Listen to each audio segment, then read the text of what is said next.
마라나타. 예, 우리 같이 앞뒤로 옆으로 인사 나누세요. 하나님의 약속이 우리에게 주어져 있을지라도 끝까지 견고하게 지키시길 축복합니다. 견고하게 지키시길 축복합니다. 이렇게 약속이 남았을지라도 끝까지 견디는 자가 구원을 얻는다고 얘기했어요. 다 잘하다가 마지막에 기다리는 게 제일 사람들이 지루해서 그냥 다 그만 포기하고들 가는데 우리 끝까지 정말 지키고 승리하는 여러분 되었으면 좋겠습니다. 할렐루야. 예, 그렇습니다. 오늘 말씀 마지막을 준비하는 사람들이라는 제목으로 오늘 요한계시록 1장 4절부터 8절까지 이제 여러분과 같이 은혜를 나누고자 합니다. 우리 하나님 성령 하나님께서 우리에게 또 듣는 귀를 주시고 또 말씀을 전하는 은혜를 주시고 우리 마음밭에 정말 심겨주는, 그래서 그 마음 그 심겨진 열매가 정말 풍성하게 열매 맺는 우리가 되셨으면 좋겠습니다. 할렐루야. 가만히 기도하다 보면 그런 생각이 들어가요. 정말 가면 갈수록 예수의 이름을 정말 거룩한 데 사용해야지 썩어질 것에. 예수님도 그 말씀 하셨잖아요. 너희가 썩을 양식을 위해서 일하지 말고 썩지 않을 양식을 위해서 일하라.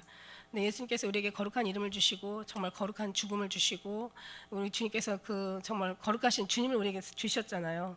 그 주님을 세상에 썩어질 것, 내가 슬프고 기쁘고 내가 걱정, 근심, 염려하는데 정말 그걸 어떤 뭔가가 그런 어떤 어떻게 보면 그 다 세상에 썩어질 것, 마땅히 썩어져야 되는 거잖아요, 그죠?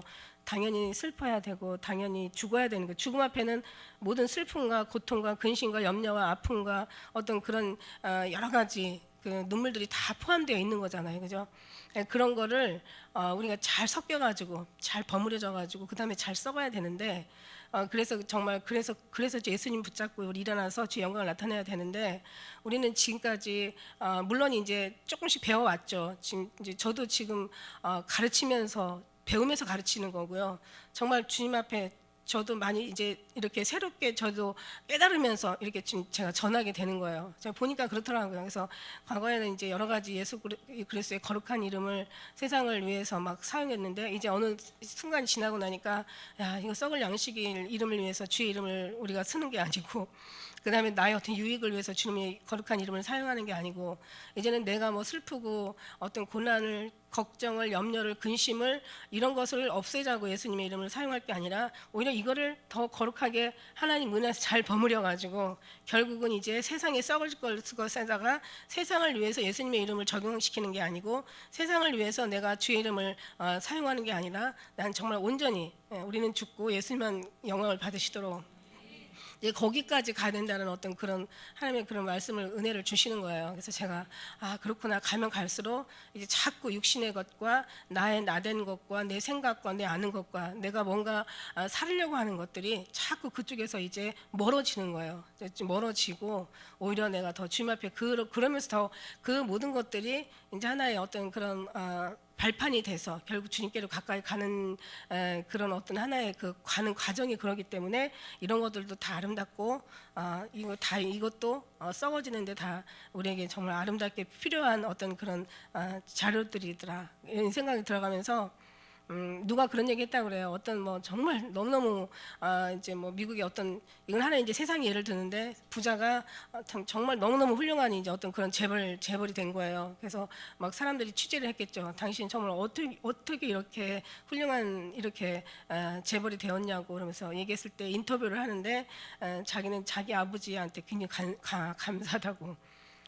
자기 아버지와 자기 부모님한테 되게 감사하다고 보통 그렇게 인사하잖아요. 그래서 통상적인 뭐 그냥 예의 어떤 인사하는가 했더니 그게 아니라 나중에 얘기하는 거 보니까 정말 엄마는 일찍 애 낳고 집을 나가버리시고 아버지는 그냥 막 완전히 막 술에 폭력적인 아버지야. 공부도 안 가르치고 그 다음에 그냥 막 정말 눈에 보이기만 하면 두들겨 때리고 그리고 술 먹고 와가지고 집을 완전히 다 막 살기 싫게 만들어 놓고 그런 것에서 자기가 저렇게 살면 안 되겠다라는 거. 그래서 그런 모든 것들이 약이 되고 그런 모든 것들이 자기를 일으키는데 하나의 어떤 그런 걸음이 돼가지고 자기가 이렇게 성공할 수 있는 계기가 됐다고. 오히려 그 두 분께 감사다. 그러니까 우리는 틀리죠. 우리가 생각했던 감사하고 다르죠. 우리는 부모님이 이렇게 막 도와주고 막 희생해 주시고 이렇게 막 챙겨주시고 그렇게 당연히 얘기할 줄 알았더니 그게 아니라 그런 아픔 속에서 그렇게 거룩할 그렇게 이제 출세할 수 있었던 거라고 그런 얘기를 들었어요. 그런 하나의 세상의 예고, 우리의 예는 그게 아니라 정말 오직 예수님 앞에, 그죠? 우리는 예수님 앞에 가기 위한 모든 것들이 어떤 그런데 하나님의 이름은 사용되어야 되고, 하늘나라의 영광을 우리가 정말 얻는데, 주님의 나라의 영광을 드리는데, 우리 하나님께서 영광을 받으시는데, 모든 것은 우리가 죽음도 고생도 힘든 것도 우리의 어떤 슬픔도 아픔도 다 주님의 영광을 위해서 사용하는 거지, 우리의 슬픔과 아픔과 염려나 걱정을 주님 이름을 거기 사용하라고 준 게 아니더라는 거죠. 이해하시겠어요? 그러니까 가면 갈수록 나 된 것은 다 아주 찢기까지도, 육신의 어떤 세상적인 것까지는 아주 찢기까지도 다 버려지면서 오직 정말 이 마음을 주님 앞에, 우리가 근심과 염려와 아픔과 고통이 있으면 그 모든 것들이 오히려 거기서 진액을 뽑아서 다 주님 앞에 드리는, 정말 얼마나 이쁘겠어요. 주님 보실 때 다들 지 육신을 위해서, 자기의 어떤 유익을 위해서, 뭔가 잘 먹고 잘 살고 그런 걸 위해서 주님을 필요로 하고, 자기 어떤 슬픔을 위로받고, 자기 어떤 그런 아픔을 치료받고 하기 위해서, 뭐 그리고 자기가 더 어떻게 앞으로 어떻게 될 것인지, 뭐 예언을 위해서, 아니면 뭐 사단을 어떻게 물리쳐가지고 이길 것인지, 뭐 자기가 뭔가 평안을 위해서 고통을 주는 사단을 쫓아내려고 예수님 이름을 쓰는데, 우리는 그런데 이제 사용하는 게 아니라 가면 갈수록 오직 순수하게 하나님 영광만을 위해서 그런 쓰임 받는, 그런 우리가 되시길 주의 이름으로 축복합니다. 할렐루야. 참 이게 거룩인 것 같아요. 다른 게 거룩이 아니라 말만 들어도 거룩해요, 그죠? 거룩의 모양은 얼마나 아름다울까. 전에 주님이 말씀하셨잖아요. 말이 얼마나 거룩하냐, 거룩한 삶은 얼마나 더 아름답겠냐 얘기하셨는데, 진짜 거룩한 그런 삶이 진짜가 아닌가 싶습니다. 저도 가면서 배워요. 가면서 주의 음성, 주님을 접하면서 또 주님을 느끼면서, 정말 진짜 그러네, 너무 아름답겠네. 세상에 썩어질 것이 주님의 가까이 가지 않고, 주님하고 섞이지 않는다는 자체가, 그 불순물들이 주님하고 같이 섞이지 않는다는, 가까이 가지 않는다는 게, 그게 참 아름답다. 그래서 하나님의 영광만을 위해서 살아드리는 정말 여러분 되셨으면 좋겠습니다.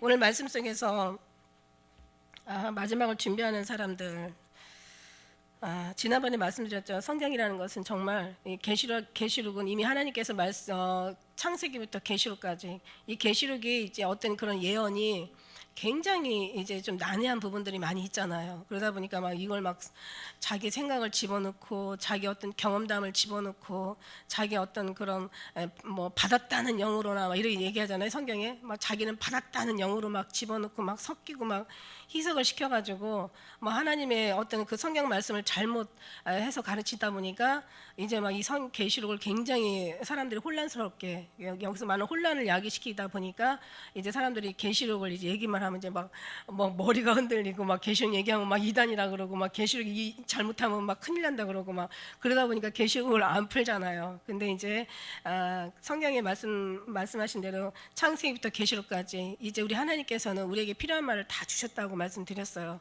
만일에 여기다가 더 필요한 말이 있었으면 아마 성경에 기록했을 텐데, 더 필요한 말이 없고 우리가 알아야 될 만큼만 주님께서 필요했기 때문에 내가 다 말하였느니라.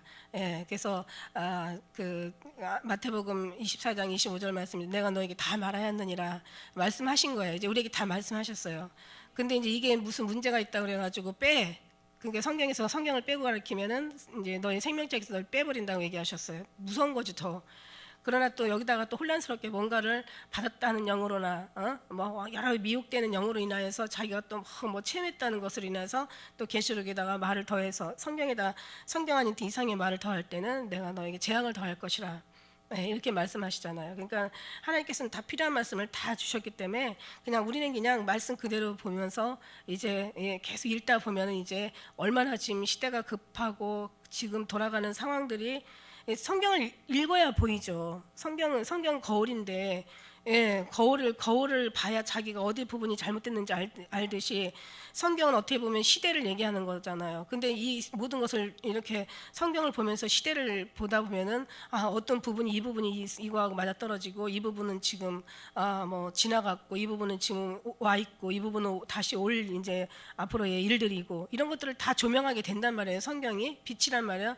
하나님의 말씀은 내 발의 등이여 내 길의 빛이라고 했잖아요. 하나님 말씀이 다 빛을 조명해 준단 말이에요.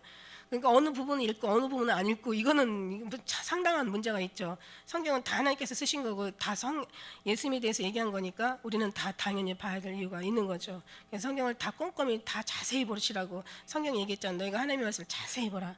자세히 보면 정말 굉장히 거기에 어떤 하나님의 그 성령 하나님께서 발견되어질 수 있는 그 은혜들을 막 주세요. 근데 이게 똑같은 성경을 봐도요 참 신기하죠.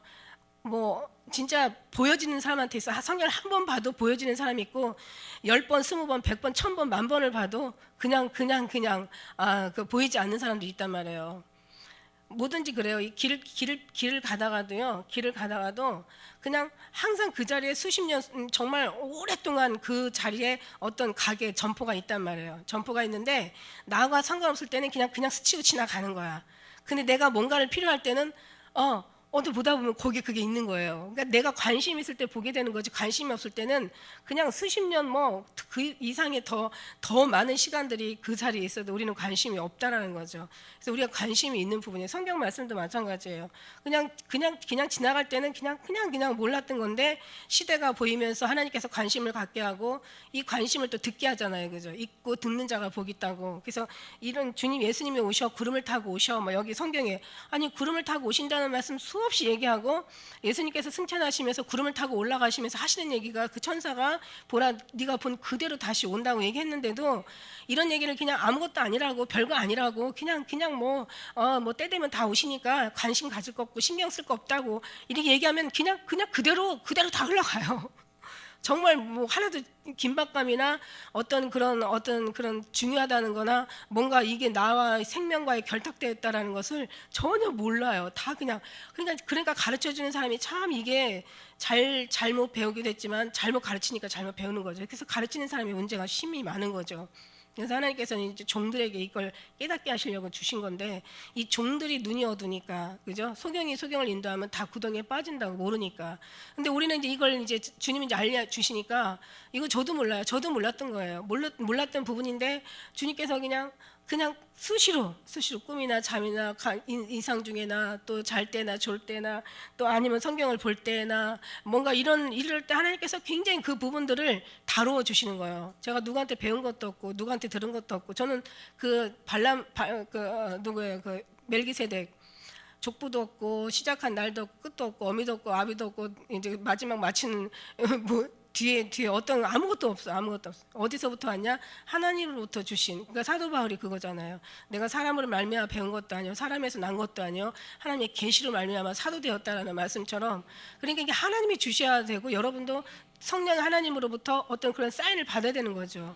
여러분들 내가 아무리 이것은 이거고 저것은 저거고 예수님은 이렇게 오시고 아무리 얘기해도 여러분 마음 안에 어떤 하나님의 약속이 없고 하나님의 어떤 그런 지시가 없고 깨달음이 없으면 여러분 내가 백날 얘기해도 여러분 안 들려요. 근데 내가 쌀을 받은 만큼 여러분도 지금 받고 있다라는 얘기예요. 그래서 예배가 신나는 거예요. 그게 바로 은혜라는 거죠.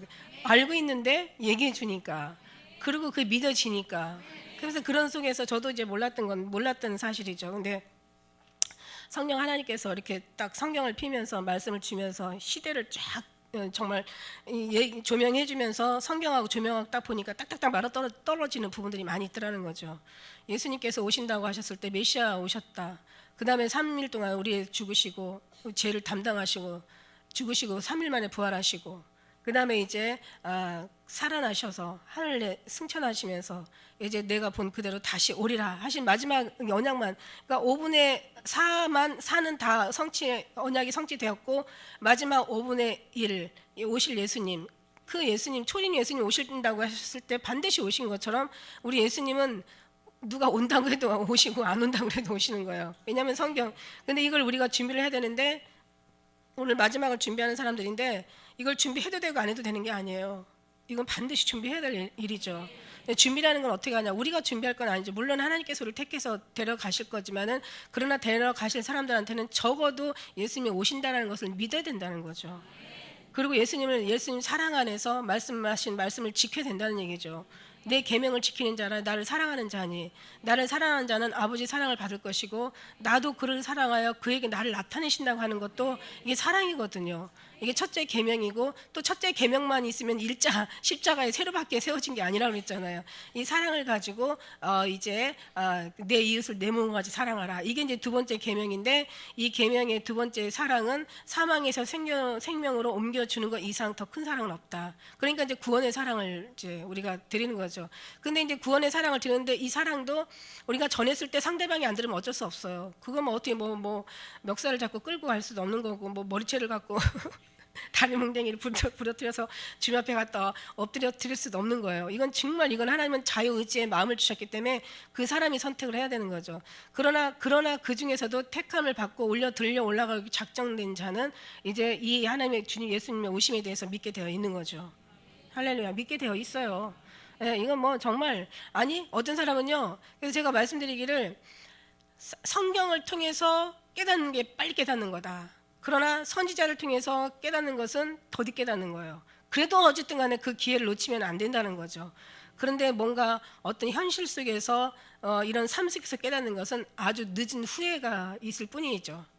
그러니까 우리는 지금 성경을 통해서 빨리 깨달을 수 있는 은혜를 주셔서 너무 감사한 거예요, 여러분이. 그러다가 이제 또 전하는 자의 또 입을 통해서 또 깨달을 수 있는 또 두 번째 은혜를 또 여러분 받으시니 또 감사한 거고, 저는 그렇게 받아주시는 여러분이 너무 감사하고, 들어주시는 여러분이 감사하고, 정말 더 지혜롭게 깨달아 주시는 여러분이 너무 고맙다니까요, 저는. 그러니까 저도 이제 할말 힘이 나는 거죠. 예. 만일에 그냥 얘기해도 못 깨달아 주면 제가 얼마나 답답하고 복장 터진다고 얘기하지.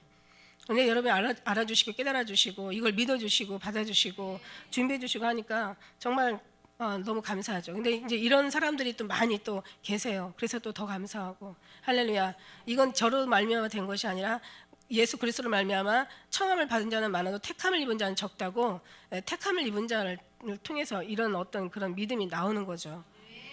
그렇습니다. 그래서 우리는 지금 말씀을 통해서 미리 깨달은 사람들이고, 또 선지자를 통해서 더 깨닫고, 그래서 지금 돌아가는 상황들을 보면서 저도 몰랐던 것들인데, 예수님께서 이제 모든 시대를 조명해 주니까 성경에 이게 그거구나, 이게 이 말씀이구나, 저 상황이 이 상황이구나라고 그걸 제가 막 하면서 정말 때는 너무 가까이 와 있구나. 이제 많은 사람들이 배도한다고 했죠, 먼저. 그 다음에 이제 불법의 아들이 나타나기 전에는 멸망이 이르지 않는다고 얘기하신 것처럼, 어쨌든 하나님께서 우리에게 많은 어떤 그런 것을 알려주셨어요. 그래서 우리가 지혜롭게 이런 하나님의 귀한 은혜를 받은 사람들이 많지 않잖아요, 그죠? 이렇게 정말 아주 엑기스, 말하자면 아주 본질을 성경에서 쏙쏙 뽑아내가지고 정말 하나님의 기쁨이 되어드리고, 하나님께서 정말 혼란스럽지 않게 성경 말씀 안에서 딱딱 조명해 주시는 말씀을 이렇게 우리가 듣고, 그 다음에 이제 지혜롭게 잘 이것을 여기서 잘 사겨서 그 다음에 이제 전해야 되는 거잖아요. 그런데 우리도 지혜가 있어야 된다는 게, 이제 이렇게 때가 가깝다 보니까 이제 일어나는 일들이 뭐냐면, 이제 예수님 언제 오신다, 막 이런 일들이 많이 막 일어나고 있다고 그랬어요. 그래서 우리가 그것을 굉장히 조심해야 된다. 왜? 성경에서 아닌 것은 우리가 얘기하지 말자. 언제 주님 예수님 오신다라고. 저도 가끔 가다가 이제 지금은 안 그랬는데, 처음에 이제 제가 이렇게 전도사 시절 때 주님의 오심에 대한 그런 말들을 많이 할 때, 어떤 목사님들이 아주 좀 야가 빠지게 은근히 와서 물어봐요. 예수님 언제 오시냐고 이러고. 그래서 내가 무슨 바본가?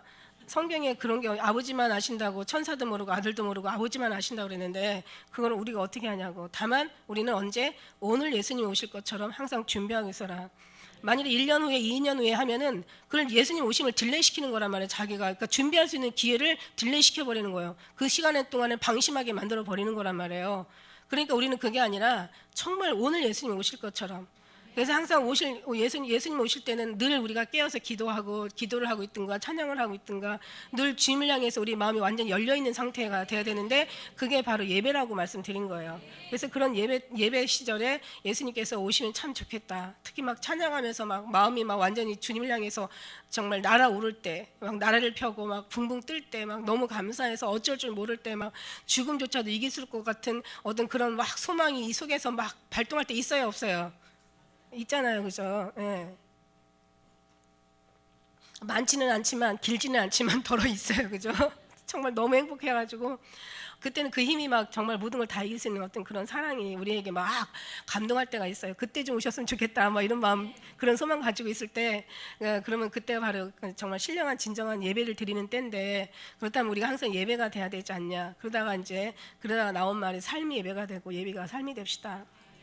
그러면 모든 삶이 다 예배니까 그때 예수님이 오시면 우리는 가는 거 아닌가. 그래서 항상 오늘 예수님이 오신다라는 그런 마음으로 가야지.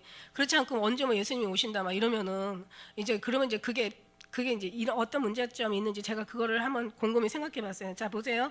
예수님 우리가 날짜를 알려주지 않았어요. 이건 성경에 없는 걸 우리가 얘기하고 있는 거예요. 이건 무서운 거예요. 그러니까 말하자면 성경이 성경을 더한 거란 말이에요. 성경에서 다른 것을 더하면 뭐라 그랬어요? 재앙을 더하신다고 그랬잖아요. 그러니까 이게 무서운 거고. 두 번째가 이 날짜를 오히려 뭐 이렇게 늦출 수도 있단 말이에요. 늦추는 동안에 우리는 그 안에 방심하게 만든다는 거죠. 준비하지 않게. 차라리 오늘 오실 예수님, 장차 오실 예수님, 오늘 오신다고 생각하고 항상 늘 오늘 저녁이라도 주님 맞이할 준비를 해라. 그러니까 항상 늘 삶이 어떻게 경건의 삶이 되고 예배의 삶이 된다는 얘기예요. 그러니까 항상 정말 그러니까 여러분이 막 행복하고 기쁘고 막 즐겁고 할 때는요. 좀 더디 오셨으면 좋겠어. 이런 마음이 있어요. 그러니까 내가 막 갑자기 오늘 막 갯돈을 탔어. 막 한 1억을 탔는데 이건 좀 쓰고 오시면 좋겠지. 막 그러니까 갯돈 안 타야 된다니까. 그런 마음 있으면 안 되니까. 어떤 사람이 죽으려고 막 이렇게 뭐 그냥 사는 게 싫어가지고 죽으려고 아주 그냥 인생을 포기했대요. 그러고 나니까 이제 누가 그 꿈속에서 그러더래요. 너 죽으려면은 야, 집 정리 좀 잘 해놓고 애들도 좀 깨끗하게 애들도 좀 단장시켜 놓고 뭔가 먹을 것도 좀 잘 만들어 놓고 그다음에 집안에 또 그냥 그 마당도 좀 이렇게 잔디도 싹 깎아 놓고 좀 아름답게 좀 해놓고 가야지 사는 사람이 조금이라도 당분간이라도 편하지 않겠냐 그랬더니 이 사람이 은혜가 된 거예요. 그래놓고는 이제 애들도 깨끗하게 씻겨서 예쁘게 단장시켜 놓고 집도 막 다 깨끗하게 단장해 놓고 정리해놓고 나니까 죽기가 싫더라는 거지. 그러니까 무슨 사람 마음은요 참 얼마나 간사한지 말도 못해. 그래서 일단은 우리 항상 뭐 그런 어떤 예들은 주님과의 관계 없는 사람 속에서 나오는 예들이고 우리는 그냥 다른 거 없이 정말 늘 주님을 향하고 바라고 예수님을 기리고 사랑하고 사모하고 만날 것 준비하고 그러면 만나고 싶지 않겠어요? 그죠? 우리가 정말 늘 우리가 육신이 이 땅에 살지만 마음은 늘 주님을 향해서 산다는 그런 마음 가지고 자세로 살 때 좀 한 가지 걱정은 좀 있어요. 뭐냐면 이 세상 살기가 싫다는 게 그게 좀 단점이더라고요. 그러니까 막 살기가 싫어. 탈레라에 너무 갈 소망이 있다 보니까 그렇다고 그래서 주님이 하시는 그래도 이 세상은 어떻게 해요? 이 세상은 어쨌든 사는 동안은 아름답게 우리가 맡은 사명을 잘 감당해야 되니까 그래서 그렇습니다. 그래서 예수님이 오신다라고 날짜를 잘못 알려주면은 결국은 이제 사람들을 방심하게 만들고 중요한 건 이제 우리가 이 귀한 복음을 전해도 얼마나 아름다운 복음이에요. 이 복음을 전해도 사람들이 나중에 날짜가 맞지 않았을 때는 이제 그때는 우리 말은 이제 거짓이 되고 우리 말은 다 이제 믿지도 않는 신뢰 없는 말이 돼버리겠죠. 이 거룩한 이 아름다운 예수님의 사랑의 말이 다 땅바닥에 다 소금이 소금의 맛을 잃으면 다 밟혀가지고 그런 것처럼 우리도 이제 이 말씀이 밟힐 수밖에 없는 거예요.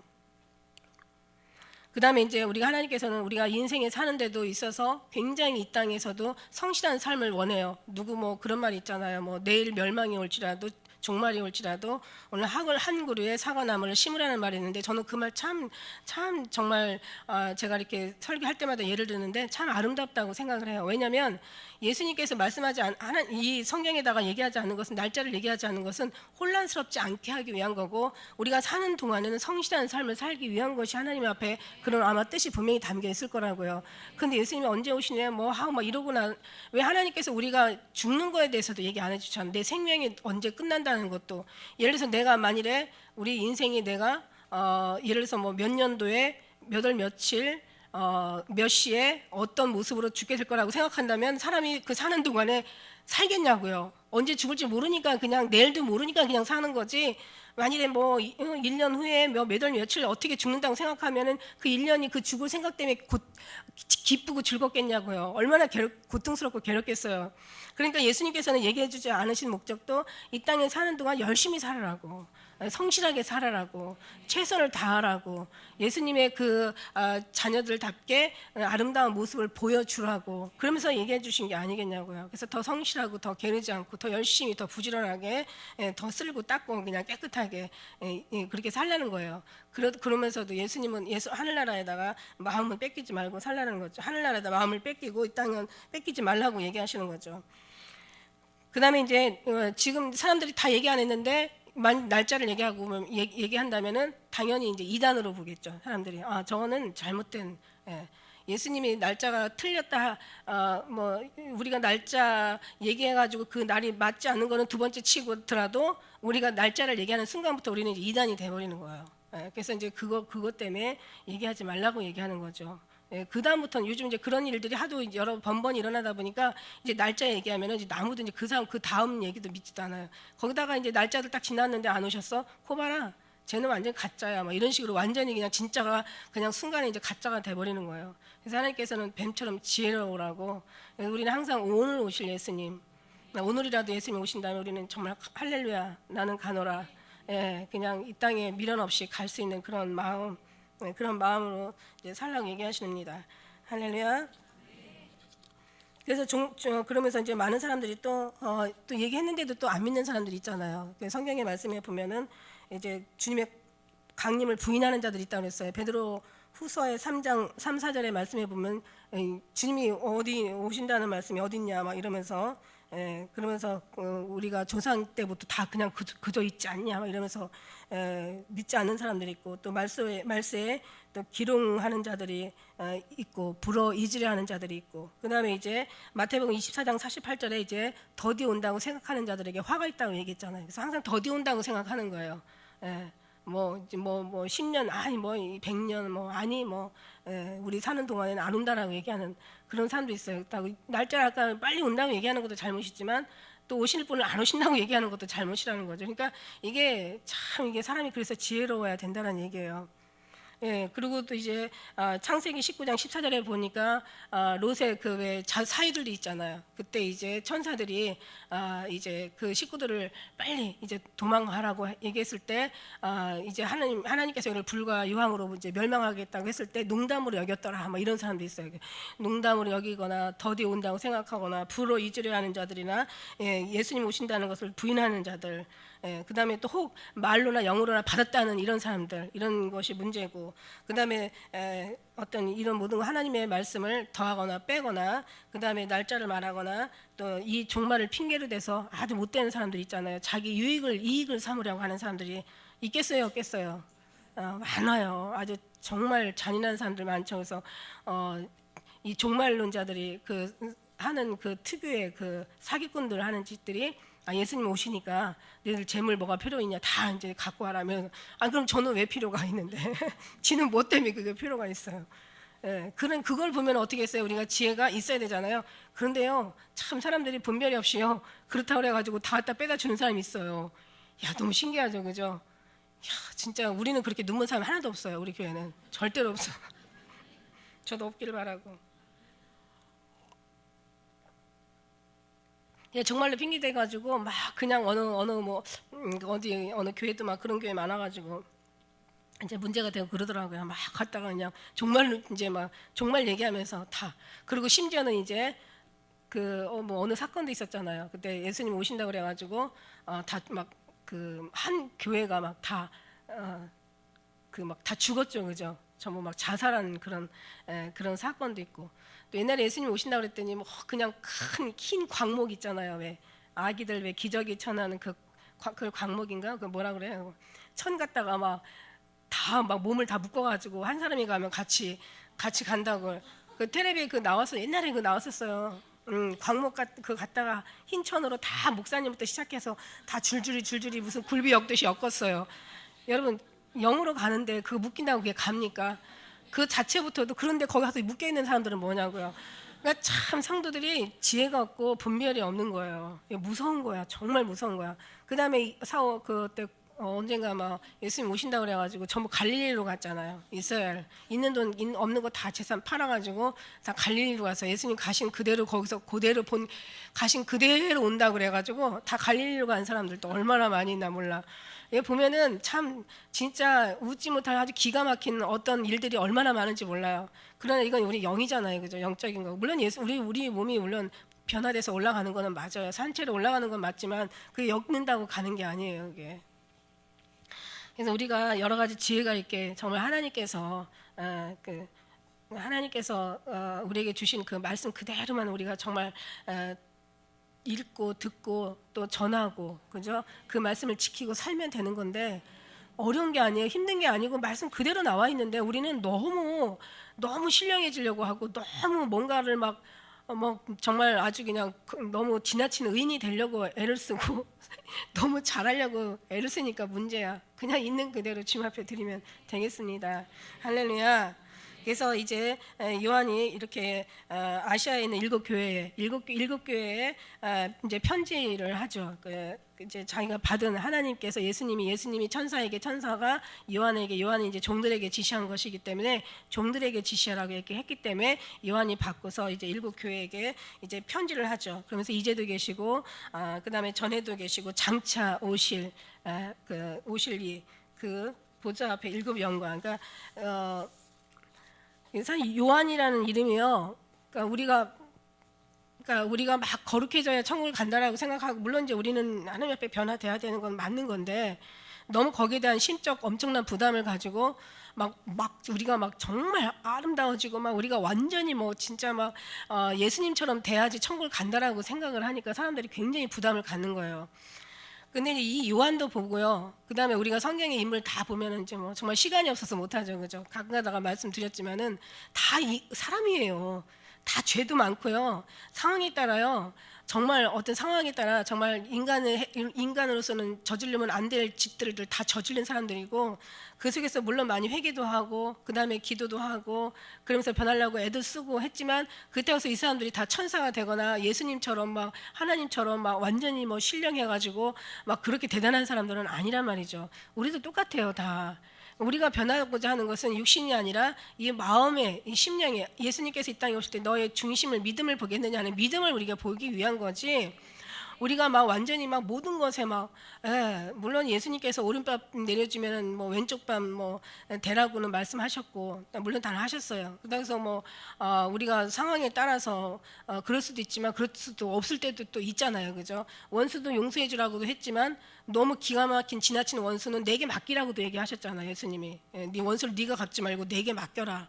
그러나 또 어떤 원수는 내가 재단에다가 예물을 드리려고 하다가 원수가 있으면 화친하고 와서 그 다음에 예물을 드려라. 그건 어떤 경한 정도죠. 가능할 수 있는 것을 얘기하는 거예요. 내 마음은 조금만 더 이렇게 좀 낮추면 불가능한 거. 그런데 어떤 원수는 내가 화친을 하려고 해도 칼 들고 담배 든다니까 이거 안 되는 거예요, 이거는. 예, 그냥 그때는 주 앞에 맡길 수밖에 없는 거예요, 그죠? 예, 되는 사람이 있고 안 되는 사람이 있어요. 그렇다고 해서 되는 거는 뭐 할 수 있겠지만 안 되는 것까지 하려고 하니까 이게 막 혼란이 오는 거예요. 그냥 그건 주님 앞에 맡기고, 나는 원수를 사랑하지 못해서 나는 주님 나라 갈 수 없어. 그런 일은 제발 없도록 하셨으면 좋겠어요. 우리는 늘 사랑하려고 하지만 상대방이 원수로 대하려고 하는 거는 어쩔 수 없는 거예요. 그거는 하나님도 지금 못 하고 계시는데 지금 안 하고 계시는 거지. 아니, 못 하고 계시는 거예요, 하나님도. 원수는 아직 이 마음의 의지는 자기가 드려야지 하나님이 어떻게 안 하신다고요. 자기 마음이 변화가 돼야 되는 거지. 어쨌든 간에 이제도 계시고 전에도 계셨어요. 이제도 계시고 이제 장차 오실 분이세요. 그분이 누구겠어요? 예수님이시죠. 예, 이제 분이 말씀하시는 거죠. 그래서 이제 그 보좌 앞에 일곱 영이라는 것은 이제 계속 어떤 말씀이 나오냐면 이제 하나님의 그 24 장로가 나오고요, 그죠? 그다음에 네 생물이 나오는 게 이제 앞으로 이제 그런 게 나와요. 그래서 하늘나라에 일곱 영이 있는데 일곱 영이라는 것은, 여기서 일곱이라는 것은 가득 찬 수, 완전한 수, 아주 충만한 수를 얘기하는 거예요. 그러니까 하나님의 일곱 영이라는 건 완전한 영인 거죠. 아주 가득 찬 영, 아주 가득 탄 수, 일곱 우레와 같은 내성이라는 표현도 나오는데 제가 그 일곱 우레의 내성을 제가 들어본 적이 있는데 더 이상 소리로서는 이보다 더 큰 소리가 하늘과 땅이 없는 거예요. 그러니까 하나님께서 꽉 찬 완전한 아주 충만한 수, 더 이상 이제 이보다는 더 이상 없는 거 있죠. 하늘과 땅의 모든 걸 통틀어서 땅이든 우주든 과거 현재 미래든 그 다음에 하늘이든 천국이든 아주 더 이상 완전한 영이 아닌 거예요. 더 이상 완전할 수 없는 완전한 아주 완벽한 이제 하늘나라에 가득 찬 영. 그러니까 아주 충만한 아주 완벽한 수를 얘기하는 거예요. 그러니까 하나님의 영이 이렇게 완벽하다라는 얘기를 일곱 영으로 표현하고 계시는 거예요. 그러니까 완벽한 일곱이라는 것은 그런 뜻을 가지고 있어요. 그래서 우리는 그냥 일곱이라는 또 행운의 숫자라고 막 이렇게 생각하는데 행운의 숫자 맞을 수도 있겠죠. 그런데 이제 이 행운의 일곱 숫자가 매가 된다면은 더 이상 맞을 수 없이 이제 완벽하게 맞는 거고, 이 행운의 수가 정말 말 그대로 7이 행운의 숫자가 된다면 정말 더 이상 완벽한 이제 더 이상 축복을 받을 수 없는 것처럼 완전한 축복을 받는 거고, 이제 그렇게 쓰여지는 거죠. 그래서 일곱 영이라는 것은 하나님의 영은 정말 완벽해가지고 어느 것 하나도 놓치는 경우가 없고, 어느 것 하나도 주님께서 하지 못하시는 게 없고, 어느 것 하나도 보지 못하는 게 없고, 어느 소리도 하나도 듣지 못하는 게 없는 거예요. 하나님의 영은 이렇게 완벽한 영을 갖추시고 계세요. 할렐루야. 그러니까 하나님은 우리가 하나님을 속이려고 하는 자체가 얼마나 미련한지 몰라. 하나님의 낯을 피하려고 하는 그 아담과 이브가 얼마나 미련한지 몰라. 아마 주님이 이 완벽한 걸 알았다면 아마 안 피했을 거예요. 근데 하나님은 자기가 숨으면 못 본다고 생각을 했기 때문에 피했을 거야. 그러니까 우리도 저도 이렇게 자녀가 둘이 있어도 하나는 매를 댈 때 하나는 숨어. 근데 하나는 나와서 자진 납세하고 맞아. 빨리 맞는 게 훨씬 이게 이익이라고 말씀드린 적이 있어요.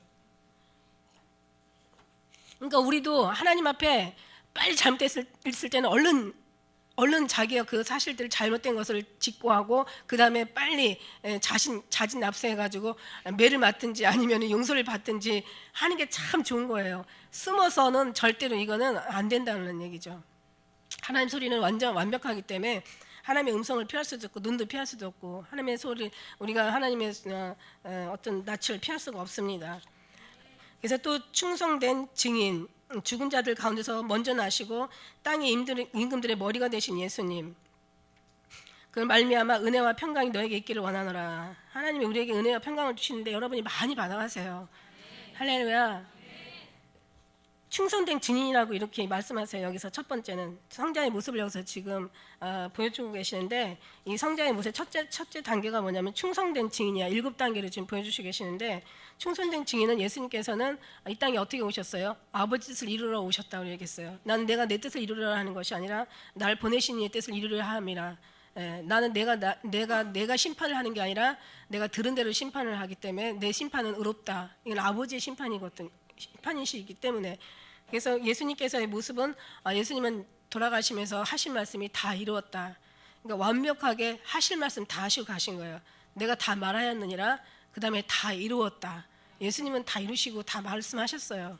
그러니까 우리가 예수님의 말씀을 듣고 예수님 안에 들어가는 것이 다 이룰 수 있다는 그게 바로 지혜입니다. 그래서 온전히 12년 동안 혈루증 앓은 여인이 별짓 다 해서도 낫지 않았을 때 예수님 옷자락만 잡아도 낫겠다라는 그 믿음이 결국 그 여인을 살린 것처럼 우리도 마찬가지예요. 이제 옷자락만 잡는 게 아니에요.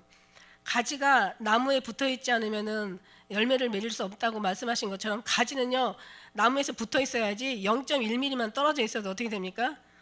그건 이제 죽는 거죠. 죽는 것밖에 없어요. 그러니까 우리가 주님 안에, 그래서 나는 양의 문이니 내 안에 들어와라. 근데 주님 안에 들어가는 거예요. 그러니까는 그 지난 수요일날 얘기도 양문 앞에 그 베스다 연못이 있고 그 다음에 성전 바로 미문 앞에 그 나서부터 걷지 못하는 안진뱅이가 있었지만은 결국은 그들은 다 그 밖에 있으면 안 되는 거예요. 그러니까 들어가야 돼. 양의 그 성전 안에 들어가야지 사는 것처럼 우리도 예수님 안에 들어가야 사는 거예요. 그냥 붙잡고만 있어도 말하자면은 자기 어떤 상황에 따라서 손을 놓을 수도 있어요. 그러니까 온전히 주님 안의 품에 꽉 잡아야 되는 거지. 품에 들어가서 품에 안겨 있으면서도 꼭 잡아야 돼. 그러니까 주님을 잡다 보면 다른 건 놔야 된다라는 제가 그런 경험도 한번 꿈속에서 본 적이 있습니다. 그래서 예수님 꼭 잡으려면 다른 건 놔야 돼요. 다른 거 붙잡고 예수님 붙잡을 수가 없어요. 그리고 우리가 근데 사실 잡혀 있는 모습도 보면은 내가 예수님 잡고 있는 모습이 있고 예수님이 우리를 잡고 있는 모습이 사실 있더라고요. 그래서 이게 내가 잡고 있는 건 청함을 받은 사람들인 것 같아. 내가 필요에 따라서 잡고 있을 때는 잡고 있고 놓고 싶을 때는 또 놓게 되는 거예요. 자기도 모르게 놓아질 때도 있단 말이에요. 힘이 없을 때도 육신은 마음은 원인데 육신이 연약하게 놓을 수도 있든지 아니면 뭐가 좋아가지고 그냥 가다가 거기에 빠져가지고 그냥 놓고 그를 갈 수도 있는 거지만은 그러나 하나님께서 붙잡으면 놓지 않는다라는 거죠. 이게 바로 택함을 입은 자들이에요. 저는 우리 사랑하는 기쁜 주교회 성도들은 여러분이 예수님을 잡고 있는 게 아니라 예수님이 저는 여러분을 잡고 있다고 생각을 해요. 그게 완벽한 잡힘이거든요. 그렇지 않으면 여러분은 언젠가는 떨어져 나갈 수밖에 없어요. 근데 지금은 몰라요. 내가 예수님을 잡고 있는지 예수님이 나를 잡고 있는지 모르지만은 밖에서 볼 때는 잡고 있는 모습은 같은 것 같은데 그러나 예수님도 잡고 있지만 우리도 같이 잡고 있으면 더 얼마나 더 같이 붙잡혀 있겠어요. 그래서 그런 모습으로 우리는 정말 그렇게 정말 주님 안에서만 사시기를 축복합니다. 그래서 이제 충행성된 증인이라고 여기 말씀하세요. 그 다음에 이제 죽은 자 가운데서 먼저 일어나셨다고 얘기하세요. 이거 바로 첫 열매거든요. 그래서 성경 말씀에서도 이제 예수님은 우리의 첫 열매가 되셨고 우리는 이제 그에 뒤따르는 이제 하나님의 그 열매가 된 거죠. 그래서 죽은 자들 가운데서 먼저 나신 골로새서 1장 18절, 그 다음에 고린도전서 15장 23절에도 먼저는 첫 열매인 그리스도요, 그 다음에는 우리의 뒤따르는 우리가 되는 걸 믿습니다. 그 다음에 로마서 8장 29절에도 많은 형제 중에서 맏아들이 되게 하려 하심이라. 예수님께서 맏아들이고 첫 열매고 예수님께서 죽은 자들 가운데서 먼저 나신 분이시란 말이에요. 그래서 우리는 이제 그의 반열을 뒤따르는, 예수 그리스도의 반열을 뒤따르는 우리 하나님의 온전히 정말 하나님의 지체들인 거죠. 할렐루야. 골로새서 16장 27절에 지혜로우신 하나님께서 예수 그리스도 말미암아 영광이 세세토록 있을지어다. 머리가 되신 예수님. 세 번째는 이제 첫째는 충성된 증인이시고 두 번째는 부활의 첫 열매이시고 세 번째는 이제 머리가 되신 예수님, 머리 되신 예수 그리스도. 여러분이 진짜인지 가짜인지는 예수님이 머리가 되셨냐, 여러분이 그의 지체가 되느냐가 그게 거기에서 이제 믿음의 진짜인지 가짜인지가 구별이 되는데, 예수님이 우리 몸에서요 머리잖아요. 머리가 우리 몸을 한번 구조를 한번 보세요. 우리가 지금 움직이고 뭐를 먹고 마시고 어떤 감정을 느끼고 우리가 뭐 어디를 가고 싶어하고 뭔가를 맡은 사명을 감당하고 우리가 모든 게 움직이는 게 어디서 나오냐면 이 뇌에서 명령을 하기 때문에 우리가 움직이는 거예요. 이 뇌가 죽어버리고 뇌사 상태에 빠져버리면 우리는 그냥 살았어도 죽은 사람이나 똑같다고요. 그럼 예수님께서 머리가 되셨다면, 그럼 예수님께서 말씀하신 말씀대로 명령에 의해서 우리가 움직여야 되는 게 우리가 살아있는 거지. 만일에 그냥 우리가 예수님이 머리가 되어서 사시는데 머리가 되셨는데 아니면 머리가 되시지 않았거나, 그러니까 예수님의 어떤 그 명령을 받지 않고 예수님이 머리로 우리가 인정하지 않고 그냥 머리에 뇌는 그냥 뭐 가만히 그냥 뇌는 내버려 두고 자기가 막 뇌하고 상관없이 움직이는 걸 뭐라 그래요? 에? 미친 거지 이거. 미친 거죠. 뇌하고 상관없이 돌아다니는 사람이 있어요, 그죠? 그냥 전혀 상관없어, 아무 상식도 없고 그냥 뇌사 상태에 빠져가지고 두 가지 종류가 있더라고. 뇌사 상태가 빠져서 움직이지 못하는 사람이 있고, 뇌사는 아니지만 어쨌든간에 뇌 감각 없이 그냥 자기가 그냥 옷도 그냥 한 겹 입고 두 겹 입고 그냥 가서 남의 것도 상식 없이 가서 막 그냥 집어먹고 막 가고 싶은데 막 가고 그냥 완전 상황을 보면 완전히 미친 사람도 있어요. 미친 사람. 그러니까 우리 이제 이 두 가지 중에 한 가지겠죠. 만일에 예수님 우리를 머리로 인정하지 않는다면, 머리에 어떤 명령을 받고 살지 않는다면 우리는 완전히 살았지만 죽었든지 아니면은 미쳐가지고 날뛰어서 돌아다니든 이렇게 되겠죠. 두 가지 중에 하나. 분명히 그렇게 되겠죠. 엄청 무서운 거죠. 이게 영으로 진짜 따진다면, 이게 실제가 된다면 얼마나 무서운 거예요. 아니라고 생각하지만은, 나는 그럴 리가 없다고 하지만은, 그러나 하나님의 주시는 그 뇌 명령을, 하나님의 머리이신 예수님의 명령을 받지 않고 우리 멋대로 돌아다니는 게 바로 그런 사람이란 말이에요. 아니 귀신 들린 사람이 귀신 안 들렸다고 얘기하지 누가 귀신 들렸다고 얘기하겠어요. 미친 사람이 자기는 미쳤다고 얘기하겠어요? 절대 미친 게 뭔지도 모른다니까요. 그러면서 다닌다고요. 무서운 거예요. 그래서 우리는 예수님께서 머리가 되셨으면 철저하게 머리의 명령을, 통치를 받고 머리의 명령을 따라서 우리가 움직여줘야 되는 것이 이게 진짜 하나님의 사람인 것을 믿습니다. 할렐루야. 그 다음에 예수님께서는 여기 말씀하신 대로 구원의 주님이세요. 은혜의 평강이 너에게 있기를 원하노라. 예, 우리를 사랑하신 예수님께서 우리 주님께서 그렇다면 그런 거야. 우리 주님께서 평강을 주시면 평강을 주시는 거예요. 우리 주님께서 평안하라 그러면 평안한 거예요. 우리 주님께서 명령하시면 명령한 대로 그대로 되는 줄 믿습니다. 구원의 그의 피로 우리를 해방시켰다고 얘기하셨어요. 그의 피로 우리의 죄에서 해방시키고, 그러니까 예수님께서 해방시킨 거 해방시킨 거야. 왕이 내가 죄로 죽을 입장에 서 있는데 사형의 입장에 서였을 때 왕이 저 포로를 풀어줘라 그러면 풀어주는 거예요. 그죠? 그러니까 예수님이 마찬가지.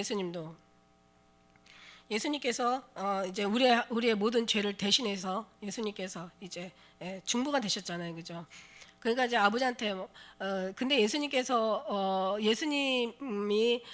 우리 하나의 중보가 되셨어요. 진짜는 예수님은 다 사랑이시기 때문에 우리를 다 사랑하세요. 근데 이제 중요한 거는 공의 하나님께서 판사 역할을 하시는 아버지, 판사 입장에 계신 아버지께서 예수님 우리를 변론을 하시지만 판사 아버지는 이렇게 잘한 사람한테는 상을 주시고 잘못한 사람한테는 벌을 주셔야 되는 거예요. 하나님의 공이란 말이에요. 판사의 입장이란 말이에요. 근데 이제 그 중에서 제일 고통스러워하는 것이 살리고 싶어 하시는데 제일 고통스러운 사람이 예수님이잖아요. 그죠? 근데 예수님의 피값으로 우리의 모든 과거, 현재, 미래의 모든 죄를 다 예수의 보혈 피로 다 씻으셨단 말이에요. 그렇기 때문에 물론 하늘나라에 올라가면은 물론 1층천이 있고 2층천이 있고 3층천이 있다고 얘기해요. 그게 어떤 믿어서 그냥 도덕 강도처럼 겨우 구원받으면 1층으로 가고, 그 다음에 이제 어느 정도 믿음이 이제 그래도 거듭난 사람도 2층으로 가고, 완전히 그 그리스도의 신부들로서 갔을 때는 이제 뒤에 가서 보면 나와요. 하나님의 제단이 있는데 제단에 앞에 선 사람이 있고 제단 아래에 있는 사람들이 있거든요. 그게 다 이제 신앙의 이제 노선 경륜에 따라서 다 그 자기의 어떤 위치를 찾아가는데, 그런데 이제 예수님은 사랑이시란 말이에요. 그래서 우리 모든 죄를 다 사해 주셨기 때문에 우리가 예수님을 믿으면서 정말 잘못했다 할지라도 우리가 그걸 회개를 하잖아요. 예수님께서 모든 어떤 죄를 다 씻어주시고 회개를 하고 주님 앞에 일단 붙어만 있으면은 오른쪽 강도처럼 우리가 3층천에서 구원은 받아요. 예, 3층천은 구원을 받는데, 어쨌든 간에 모든 어떤 전체의 어떤 성경을 통틀어서 예수님께서 구원의 하나님인 건, 성자 하나님께서 구원의 하나님인 것은 맞아요. 왜냐하면 우리 모든 인류를 다 십자가의 피로 다 죄 사하시고 구원해 주셨고, 다시 말해서 하나님께서는 우리를 구원해 주셨고 예수로 그리스도로 말미암아 구원해 주셨는데 절대 버릴 수가 없죠. 왜냐하면 그건 약속이기 때문에 약속을 지킬 수밖에 없죠. 약속을 하신 분이기 때문에 당연히 약속을 지키시는데, 그런데 중요한 거는 우리가 떠나가면은 이거는 하나님이 버리는 게 아니라 우리가 떠나갈 때 그냥 버려지는 거라고 그렇게 우리가 볼 수가 있는 거죠. 그러니까 어쨌든 간에 잘하든 못하든 예수님만 붙잡고 가면 되는 거야. 그리고 회개하면서 기도하면서 예배 드리면서 주님 붙잡고 가면은 마지막 죽음 직전에 가서 그 믿음을 보시거든요. 죽음 직전에 예수 열심히 믿다가도 죽음 직전에 가서 내가 잘못 믿었어. 하나님이 있긴 뭐가 있어. 예수 그리스도는 무슨 예수.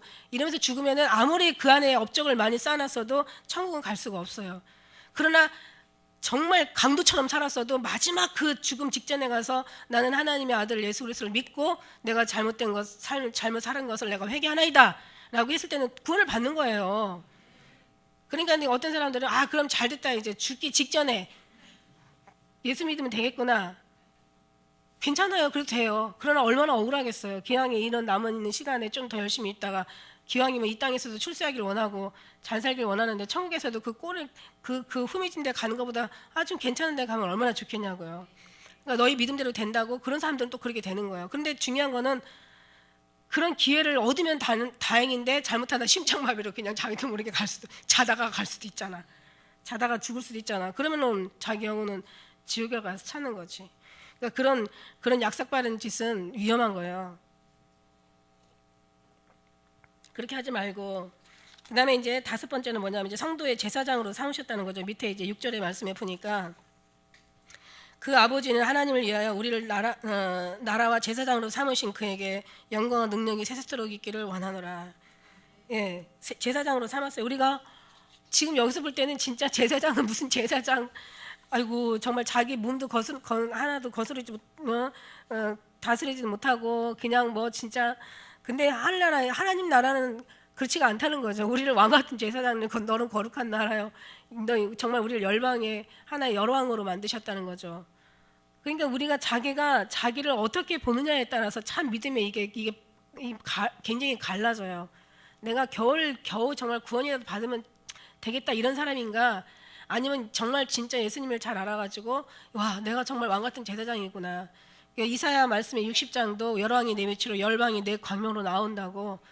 그게 바로 왕 같은 제사장이거든요. 거룩한 나라요, 그의 백성이요, 그의 족속이요, 그 택한 백성들이라고.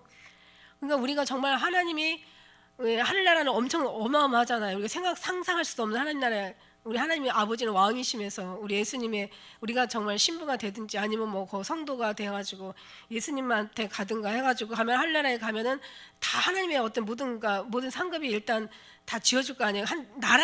하늘나라가 자체가 엄청난 이 열방에다가 또 비교할 수 없는 나라이기 때문에, 그래서 하나님께서 우리 한 사람 한 사람을 이 나라로 보고 그 왕 같은 제사장으로 본다는 거죠. 이게 엄청난 거죠. 그러니까 우리가 내가 뭐 그냥 겨우 구원받는 것도 감사하지 뭐 지옥만 안 가도 얼마나 대단해 이런 사람이 있고, 그게 아니다. 나는 하나님이 나한테 한 왕에게 기대를 하는 것만큼 내가 하나님의 그 기대치에 나는 그 기대 안에 있는 사람이다라고 얘기했을 때, 거기에 신앙은요 엄청난 이제 그냥 뭐 대충 살 것인가, 아니면 정말 주님의 뜻대로 정말 아름다운 삶으로 살아되기를 원할 것인가, 그게 있는 거예요. 그러니까 우리가 시시한 신앙으로 주님의 마음을 아프게 하지 말고, 우리는 정말 하나님 왕 같은 제사장으로 하늘나라의 열방으로 한 나라의 왕처럼 대하시는 주님의 그 표현을 우리가 볼 때, 정말 이 한 마디만 들어도 우리의 존재감은 엄청난 대단한 어떤 정말 우리구나라고 어떤 그 자존감을 우리가 가져야 될 필요가 있다는 얘기예요. 얼마나 아름다운지 몰라요. 정말 하늘나라에는. 그래서 그렇게 하나님께서는 이렇게 우리를 왕으로 이제 삼으시는 그런 하나님이세요. 그러니까 심지어는 그 라오디게아 교회에게 그런 표현까지 쓰시잖아요. 만일에 네가 이기고 승리만 한다면 이제 내가 아버지 보좌에 앉는 것처럼 너도 내가 너를 택해서 너를 데리고 내 보좌에 앉게 하여 주리라. 아무나 앉을 수 있는 게 아니에요. 정말 그만큼 하나님의 열방 왕 같은 제사장으로 택함 받은 그런 믿음을 가진 사람들이, 그러니까 예를 들어서 화살을 쏠 때, 어디 높이다가 화살을 쏠 때 여기다 요 정도 어떤 선을 1층에다가 그 선을 맞추고 화살을 당기는 거하고, 한 2층에다가 맞추고 당기는 거하고, 아주 높은 곳에다가 화살을 표적을 삼아서 당기는 거하고 쏘는 힘이 다를 거 아니에요, 그죠? 조금만 쓸 때는 약간 잡아 당겨서 쏴도 되겠지만은, 그러나 그냥 멀리서 쏜다고 생각하면 그냥 있는 힘껏 잡아 당겨가지고 쏴야지 멀리 간다고 생각한다면, 그거와 어떤 뭐 제가 예를 들어서 예를 든다면 이런 이치와 같다 이런 생각이 들죠. 예를 들어서 이제 그렇다면 우리도 신앙생활이 겨우 구원을 받는다면 그냥 뭐 할 거 다 하고 마지막 죽기 직전에 고백하고 회개하고 그다음에 대충 신앙생활하고 막 이러고 다니다가 가. 그런데 우리는 정말 그렇게 일칭천에 갈 사람들이 아니라 주님의 제단 앞에 갈 사람들이기 때문에, 우리는 정말 그 마음을 가지고 산다면 마음과 뜻과 정성을 다하고 목숨을 다하고 주님을 사랑해야 된다는 것이 이게 맞지 않나라는 생각을 가지고 있죠. 그러니까 우리가 지금 신앙을 보면 이 사람은 1층천에 갈 사람인지 저 사람은 3층천에 갈 사람인지 견적이 다 나와. 왜냐면은 그 견적을 보면은 물론 이제 뭐 100%는 아니죠. 하다가 또 이 사람이 또 끝까지 견딜 사람인지 아니면 다니다가 또 말 사람인지는 모르겠지만, 현 견적을 보면은 우리 사랑하는 기쁜 우리 교회 성도들은 그냥 시시한 신앙생활을 하지 않아요. 마음과 뜻과 정성을 정말 다하고 그 다음에 정말 오실 주님을 기다리는 그 기다림을 준비하는 거지. 그러니까는 우리가 지금을 봐서 볼 때 이제 하나님 하늘나라에 그 3층천에 갈 사람인지 3층천에 갈 사람이면 적어도 이 정도의 신앙은 드려야 된다는 얘기죠. 그렇기 때문에 이제 저는 그냥 믿고 가는 거예요. 여러분 3층천에 간다고 생각하고 거기를 그 나라를 사모하면서, 그래서 이제 그 아버지를 위하여 제사장으로 삼으신 그에게 영광과 능력이 세세토록 있기를 원하노라. 할렐루야. 볼지어다 구름을 타고 오시리라. 각인이 눈이 그를 보겠고. 그냥 간단하게 제가 끝낼게요. 우리는 다 앞에 말씀 다 드렸으니까 앞에 말씀 다 잊어버렸죠. 뭔 얘기했는지. 볼지어다 구름을 타고 오시리라. 예수님이요 구름을 타고 오세요. 그러니까 너희가 천기를 분별하면서 어찌하여 이 시대를 분별하지 않느냐 얘기하시잖아요. 예수님께서 다 말했다니까. 구름을 타고 오신다니까요. 그러니까 항상 어디를 보고 살아야 돼요? 구름이 어디에 있어요? 하늘에 있으니까 하늘만 보고 살아야 되는 게 맞는 거예요. 거기다가 이제 막 그냥 비바람 일어나고 또 큰 구름 일어나면 더 정신을 차리고 한번 또 보셔야죠. 예, 막 태풍 일어나고 막 지금 뭐 지구촌 곳곳이 난리더라고요. 뭐 지금 뭐 미국 어디도 뭐 어마어마한 그 폭풍으로 인해 허리케인이 막 만들어지면서 얼마나 많은 사람들이 막 집을 날리고 막 사람들이 이렇게 부상을 당하고 뭐 그냥 다 부상자 생기면서 또 막 여러 가지 집들 잃어버리니까 이제 이재민들이 막 나오는 거죠. 우리나라도 지금 비가 안 와서 문제긴 하지만 요즘 뭐 오늘 비로 조금은 이제 해결이 됐다고는 하는데 사람들이 참 미련한 게 이 메르스만 보더라도 막 그냥 뭐 공포감에 완전히 휩싸였다가 조금 괜찮으니까 또 그냥 왕창 또 다 나오고 참 사람이 이렇게 생각들이 이렇게 사람들이 얄팍하구나. 진짜 종이 한 장 뒤집는 것보다 더 얄팍하구나. 마찬가지야. 이렇게 또 비 안 오다가 또 이제 비 오니까 또 아유 언제 그런 일이 있었냐는 식으로 또 별거 아닌 것처럼 또 아무렇지도 않게 지나가잖아요. 그러니까 이러면서 사람들이 오심에 대한 감각을 잃어버리는 거죠. 말하자면 이제 뭐 홍수가 다 일어나서 멸하기까지 깨닫지 못하였으니 인자의 임함도 그러하리라 얘기하신 것처럼, 그러니까 지금 이제 막 어떤 이런 재앙들이 일어나도 그냥 일어날 때는 막 그냥 뭐 대난리를 치다가 또 조금만 또 괜찮아지면 또 언제 일어나는 식으로 없어지고 다 긴장을 풀어버리는데 우리는 항상 늘 그 긴장을 늘 하시고 살아야 되는 것이 성경인 것 같습니다. 할렐루야. 여기에 대한 말씀들은 참 많아요. 그래서 마태복음 26장 64절에도 구름을 타고 오는 것을 너희가 보리라 하시고, 또 계시록 11장 12절에도 왜 그 두 증인이 이제 하늘에서 큰 음성이 나가지고 이리 올라오라 할 때 구름을 타고 올라가잖아요, 그죠? 그 다음에 다니엘서에서도 밤 이상 중에 보았는데 인자 같은 이가 구름을 타고 이제 오는 것을 다니엘이 또 보기도 합니다. 그 다음에 데살로니가 전서 4장 17절 말씀에도 이제 구름 속으로 이제 살아남도 끌려 올라갈 것이라고 다 말씀하시고 계시고, 출애굽기에도 보니까는 모세를 부를 때 항상 구름 속에서 이렇게 부르시잖아요, 그죠? 그래서 엘리야도 3년 동안 예수님과 동행하다가 이제 그도 이제 뭐 병거 타고 올라갔지만 결국 병거가 구름이잖아요. 구름으로 수레를 삼으시고 바람으로 날개를 삼으시고 오신다는 말씀도 욥기에도 있고 또 여기저기 그런 말씀들이 있어요. 그래서 우리가 예수님께서 구름을 타고 오시는데 한번 다른 때보다도 구름이 많이 일어나거든. 혹시 오늘일까 내일일까 한번 좀 눈여겨 보셨으면 좋겠습니다. 그때 더 기도하면서 우리가 그래서 늘 구름을 보다 보면은요, 이렇게 저도 이제 이렇게 지방을 내려가면서 뭐 구름이 없을 때가 많고 날씨가 뭐 흐리고 안 좋을 때가 더 많아요. 근데 이제 가을 같은 때 이제 한번 바람이 한번 확 스치고 나가면은 그때는 이제 뭐 이렇게 구름이 좀 이렇게 굉장히 좀 이렇게 뚜렷하게 남을 때가 있어요. 이제 그때 그런 때 가다 보면요, 막 구름 속에서 예수님도 보게 되고 천사도 보게 되고 막 뭐 말 타고 진짜 예수님 뭐 천사장이 막 뭔가 칼을 들고 막 오는 것 같은 것도 보게 되고, 그 속에서 얻어지는 게 많죠. 왜냐하면 우리는 늘 땅만 보고 사는 사람들이 우리잖아요, 그죠? 그러니까 때로는 우리가 성경의 골로새서의 그 3장 말씀처럼 우리가 땅의 것을 생각하지 말고 하늘의 것을 보고 아래 것을 생각하지 말고 위의 것을 쳐다보라는 그런 말씀들 많이 하셨잖아요. 그러니까 우리가 늘 하늘을 보면서 너희가 천기는 분별할 줄 알면서 어디 이 시대는 분별하지 못하느냐 말씀하신 주님을 우리가 말씀을 한 번 정도는 우리가 좀 생각하면서 이제 보셨으면 좋겠습니다. 예수님께서 구름을 타고 오신대요. 구름을 어떻게 타요? 한번 생각을 해보세요. 근데 구름을 타고 오신다고, 우리도 구름을 타고 간대요. 참 그것만 해도 너무 신비하지 않아요? 이거 우리 이 기독교는 정말 신비의 종교야. 각인이 그를 보겠고 그를 찌른 자들 다 본다는 거예요. 그러면서 그 뭐 산자 죽은 자 뭐 그다음에 이제 하늘에 속한 자 땅에 속한 자 믿는 자 믿지 않는 자 다 본다는 얘기예요. 그러니까 모든 우주의 사람들이 죽어 있는 자나 산 자나 믿는 자나 믿지 않는 자나 뭐 정말 다 이제 예수님 오시는 걸 본다는 거죠. 그때 하나님께서 원수의 목전에서 내게 상을 베푸시고 기름으로 내 머리에 바르셨으니 내 잔이 넘치나이다. 그때 우리는 그때를 바라보고 억울한 소리, 더러운 소리, 말도 안 되는 정말 억장 무너지는 소리 다 참고 가는 거예요. 별 소리 다 들리죠. 예수님 뭐 미단이라는 소리, 뭐 잘못됐다는 소리. 아니 WCC가 이단이지. 그래 WCC를 반대하는 우리가 이단입니까? 말도 안 되는. 왜냐하면 청함을 받은 자는 많아도 택함을 입은 자는 적기 때문에 적은 소수하고 엄청난 많은 수하고 같이 놓으면은 지죠. 당연히 숫자로 지죠. 그러나 결국 이 날을 위해서 우리가 예수님께서 오시는 이날 구름을 타고 오실 때 우리가 모든 사람이 다 본다는 얘기야. 그때 우리는 이제 막 할렐루야 잘 있어 이러고 우리는 가는 거야. 너무 감사해요. 그를 인하여 애국하리니, 자, 이 한 말씀, 그들 위해서 애국한다는 거죠.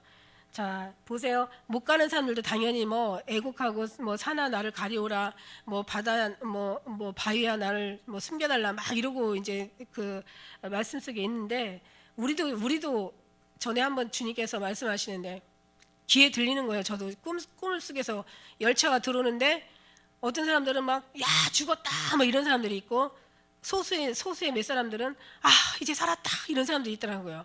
그러니까 우리는 애국을 하는데, 우리는 어떤 애국을 하냐면은 너무 기쁘고 즐거워서 흘리는 눈물하고, 무섭고 두렵고 아주 너무 끔찍해서 흘리는 그 두려움의 눈물하고는 완전히 그 눈물의 정말 차원이 다르다고 얘기할 수가 있죠. 그래서 우리는 다 볼 거예요. 그를 인하여 애국하는 찌른 자도 볼 것이고, 또 땅에 있는 모든 족속이 그를 인하여 애국하리니 그러하리라. 아멘. 아멘. 이 말씀은 뭐냐면 반드시 이게 이루어질 거다. 이건 반드시 이루어진다는 거죠. 언젠가는 꼭 이루어지는데, 물론 언제가 될지 모르지만 저들이 돌아가는 상황들을 볼 때 정말 멀지 않았다는 것은 확신하고 있는 거예요. 그죠? 주 하나님이 가라사대 나는 알파요 오메가요, 이제도 있고 전에도 있고 장차 올 자요 전능한 자라 하시더라.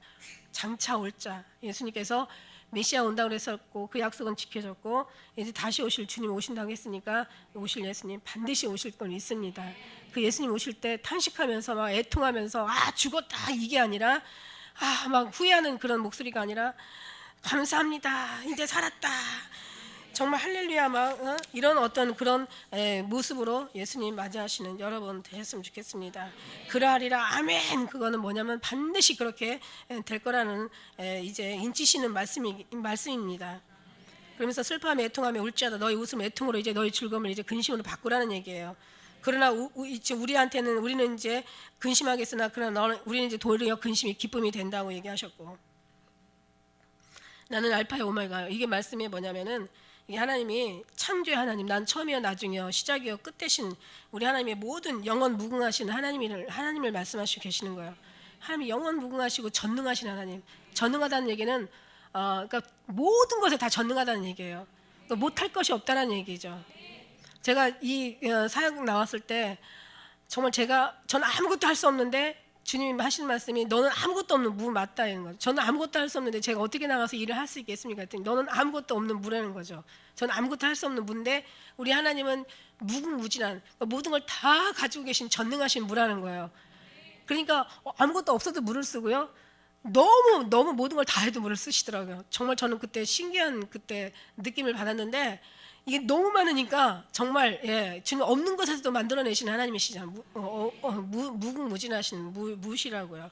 그래서 주님하고 함께하면 여러분도 무궁무진한 그 속에 여러분이 쌓여 있으면 여러분에서도 하나님이 정말 여러분이 기도하는 모든 것마다 너희가 내 안에 있고 내가 내 안에 있으면 이 사람 원하는 대로 구하라.